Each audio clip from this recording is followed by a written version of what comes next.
C'est quoi la cancel culture? Alors premièrement, pour te répondre, j'ai envie de te dire, c'est un peu comme le Père Noël ou la démocratie sous Macron. On en parle beaucoup, mais est-ce que ça existe vraiment?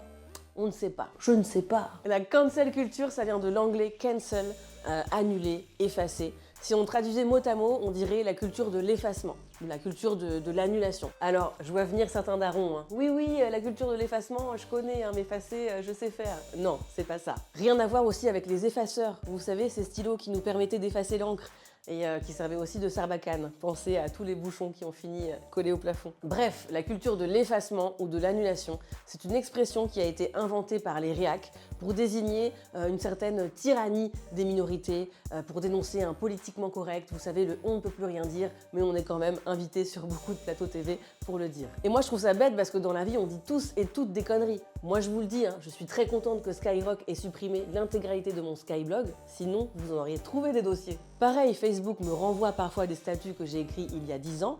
Quand je les relis, j'ai envie de m'annuler. C'est très tentant. Mais je ne crois pas que la cancel culture existe réellement. Sinon, on serait là, attends, Johnny Depp? Ça me dit rien. Il est gay? Et non, Johnny Depp, Roman Polanski, Gérard Depardieu sont bien loin d'avoir été effacés. Mais est-ce qu'on a le droit de dire et de reconnaître que certains de leurs actes ou de leurs travaux ont été problématiques et d'arrêter de les mettre en valeur? Vous avez 2 heures. Parce qu'aujourd'hui, dans la culture, certaines œuvres qu'on a parfois admirées par le passé, on se rend compte qu'elles ont pris un petit coup de vieux, c'est un peu dégueu. Moi, par exemple, j'ai re-regardé le premier Matrix.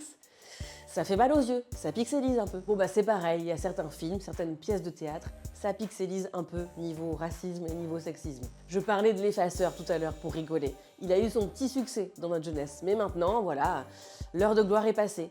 Faut passer à autre chose. Bon bah c'est pareil pour certaines œuvres, on veut pas les annuler, mais elles ont fait leur temps. À l'époque, l'effaceur servait à rendre nos copies doubles moins sales, moins moches.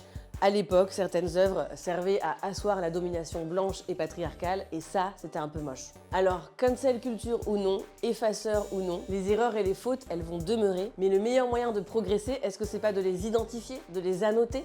La culture de l'annotation? La post-it culture?